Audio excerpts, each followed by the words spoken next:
Have you ever been turned down for a date? Passed over for a promotion?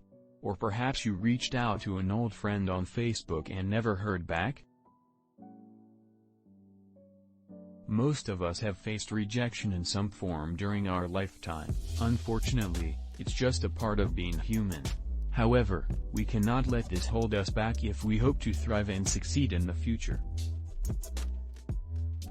And the job market is no exception. If you've ever been turned down for a role you really wanted, you know all too well that it can be disappointing.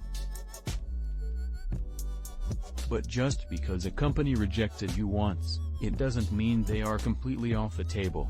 You can definitely reapply to a company that rejected you, as long as learn from your previous mistakes and make corrections. So, if the perfect role has become available in a company that has previously turned you down, don't stress. Keep the following 5 tips in mind when you reapply. Although rejection can be hard to take, it also presents an opportunity to learn. During the job search, asking for feedback is encouraged, and you need to take this feedback on board. When you were rejected in the first instance, think how far through the hiring process you got and whether the employer gave you any feedback after. Perhaps you were told you lacked certain skills or qualities? Or maybe your CV was great, but you didn't make it past the first interview?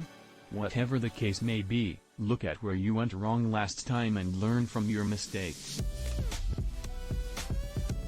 Don't let any feedback go to waste. Do all you can to improve, and not only will this boost your chances of landing the position, but it will prove to the recruiter that you're dedicated and passionate about joining the business. If your CV and/or cover letter weren't enough to secure you an interview last time, it's unlikely to be enough now. So don't submit the exact same application and expect different results. Instead, you need to rethink your CV and update it wherever necessary.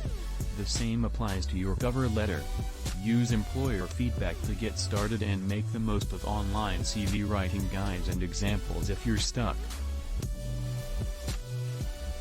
Essentially, your new CV needs to fill all of the gaps that your previous application lacked, if you intend to get a better response.